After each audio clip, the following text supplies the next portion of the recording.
And 3, 2, 1. Welcome back to the channel, guys. And today you join me on the GT3 build here at Response Motors. So last time we got this thing off the trailer, we gave it a good cleanup, we pulled off those under trays, and we assessed the damage. And what we found was a mixed bag. Some of it wasn't as bad as we thought, but as we can see in the front here, which I'll show you again in a minute, we got a little bit of structural damage that we're gonna have to take care of. So in today's video, what I wanna do is get this thing powered up, see what's going on inside, and maybe give you a first start. So stay tuned, there's a lot of action coming up.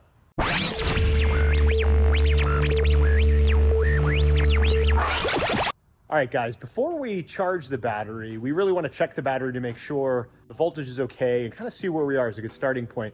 And it's interesting because when I went in to take a look at the battery, I noticed that the previous owner has actually changed the battery in the car. So these cars are supposed to have a lithium battery, and specifically an LFP battery, which is lithium iron phosphate. So that's a little bit different than, say, the batteries you have in a Tesla or a Rivian or a Lucid. Those are lithium NCM cells. A LFP cell is more designed for durability and high cycling, which is why they use them in these cars, but it is a lot lighter than the typical lead acid batteries you find in a car. So here you can see that the battery is an AGM, and that's a glass mat battery. So this has been removed. This is not the Porsche battery, which is pretty expensive. So we're going to be putting the factory battery back into this car when we finish it. But for now, we'll use the AGM and we're gonna check that voltage. Whenever I check voltages, I like to use my trusty fluke.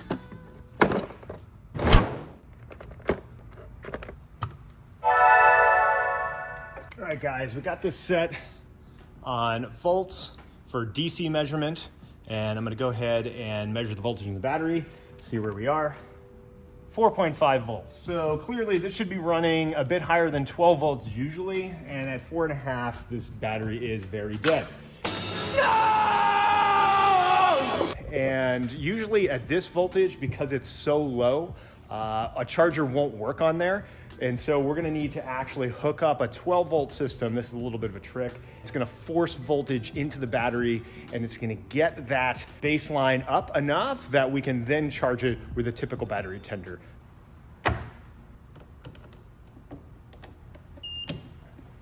All right, guys, this is charging up here, and we can see we're at about 12.6 volts, which is good because this starts at about 13, and that means it is putting some voltage and current into the car. So we should be able to pop a full charger on that shortly. But while it's charging, let's go ahead and review the spec on the car. Clearly, this is a paint to sample color. If you're a Porsche nerd like me, this is Ruby Star. It used to be called Ruby Stone. That was the RS964RS, launch color, and they changed the name to Ruby Star when they re-released it pretty recently, only a couple years ago. This is paint code 82N. It's a pretty popular one now. I personally love it. It's one of my favorites. But let's go through some of the other options on the car. So other than the paint to sample, we can see here on the windshield, it actually says Porsche exclusive manufacturer. Now that's an interesting note because that means the person that ordered this car actually expected something that wasn't available unless you called Porsche and specifically requested it. And so I suspect I know what that is, so we'll talk about that in a second, but let's take a look around and see what else we got. One of the first things to look at here, and it's pretty noticeable other than the color,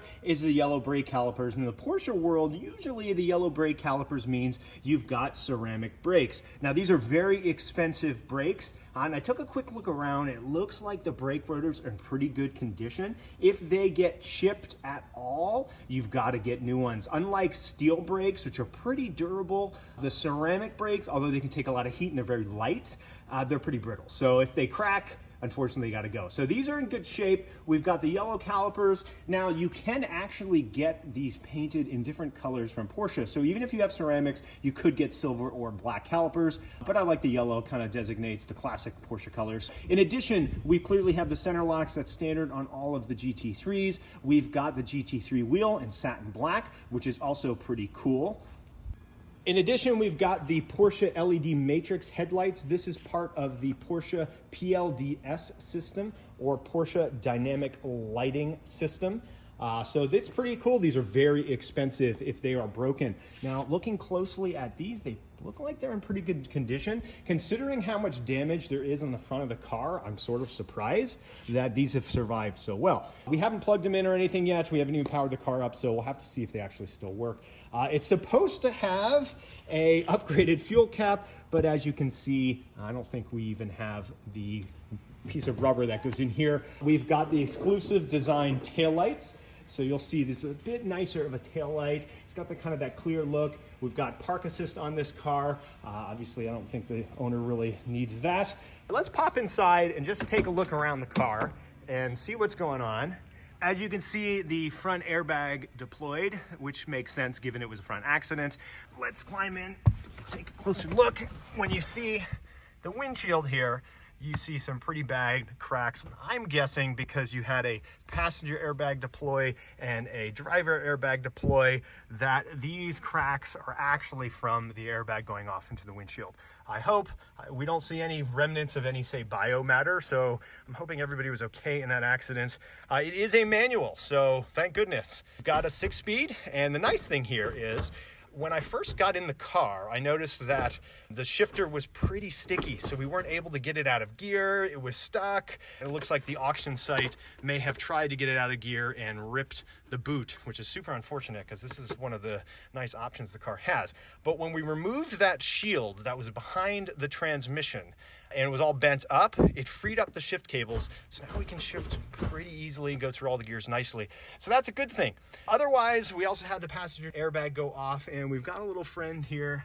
So you can see him. He made his home here while these were sitting around.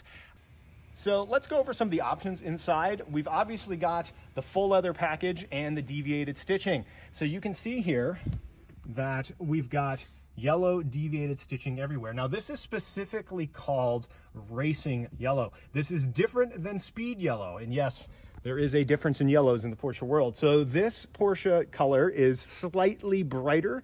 The speed yellow is a little bit more orange. So what you'll see throughout this car, on the door panels, on the dashboard, on the seat piping, is racing yellow. So that's pretty cool. All of this is optional. So you're going to even see it on the center console, the shift boot, and all over the car. So that's some of the options they have. Now the exclusive manufacturer option is going to be the seats here. So let's take a look. They're a little bit dirty, but these seats are actually plaid inserts. So this was done by the factory. Now I know there's some people that you can go ahead and buy these aftermarket, but this was done by Porsche, and the yellow piping was added to the seats. So all of this is part of the Porsche exclusive manufacturer program, which makes this car pretty unique.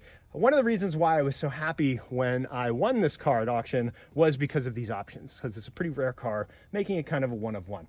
So we've given it enough time to charge. Let's go ahead and see if we can get this thing on a battery tender, turn it on, and see what we got. All right, guys, we got about 12.4 volts now on our battery system, which means we've put a fair amount of power into the car, which is good because that's probably ready to go ahead and take a battery charger. So we're gonna go ahead and put that on in a second, but you're probably asking yourself, hey, wait a second, you've got a lot of damage in the front, which is true. So you can see here this main body harness and the secondary harness here.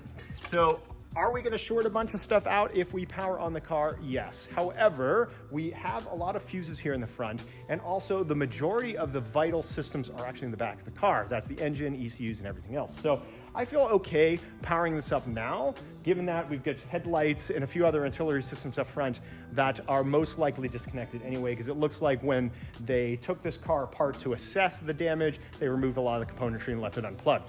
So we'll go ahead and throw a charger on this and get it turned on inside and see what we got.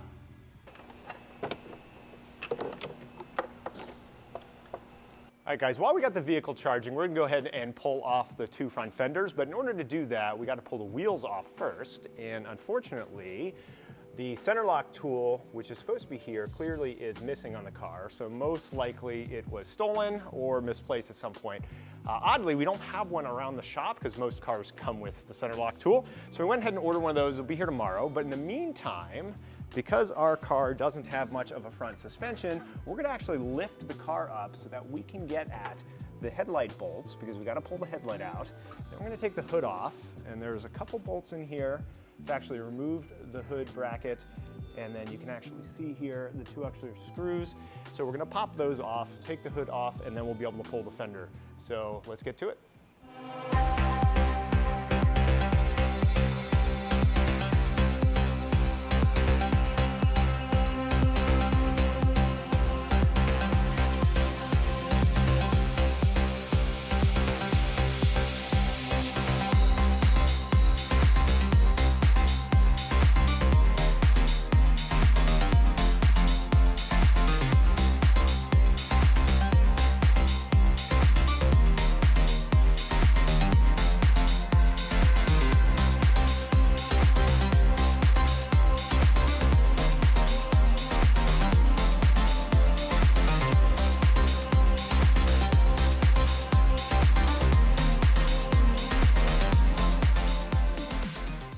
Okay, the fenders are off, and we're taking a look here at the front crash rails. So you can see the front frame, also known as the upper shotgun, for those in the nerdy car world.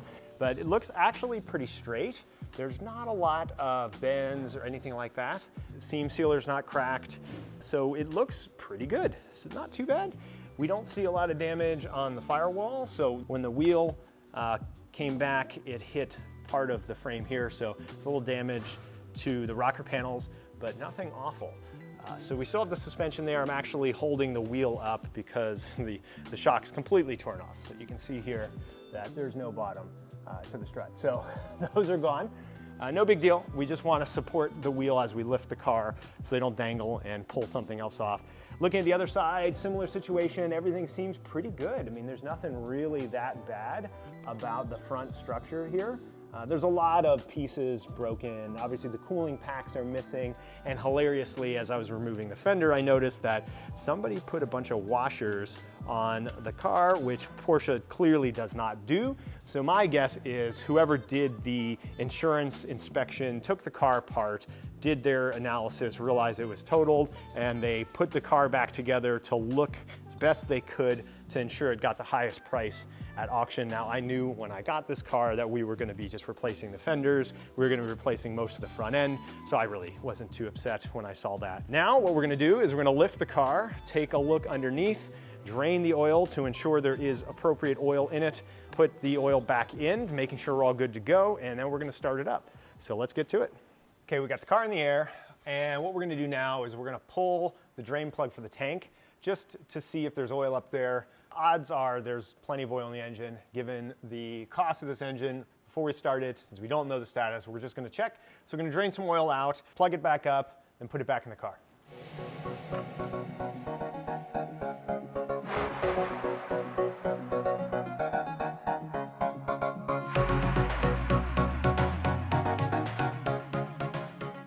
So I'm gonna let it drain for a minute, see what we got. Oil looks pretty clean. So most likely there's plenty of oil in the engine. These have a whole bunch of drain plugs, so we're not gonna drain everything out right now. The goal here is just to check, make sure there's oil in it, it's clean oil, so we can go ahead and start it. There's no coolant in this thing, so we're not gonna be able to run it for very long anyway, but again, the oil's the most important part, so we wanna be careful. So I'm gonna go ahead and plug it, and then we will get it started. Just a quick look at the oil. There's nothing really in it. There's no metal shavings, nothing like that. So we just popped off the oil cap, so we're gonna go ahead and put some in, and then we're gonna start it up. All right, battery's hooked up. So let's key on for the first time.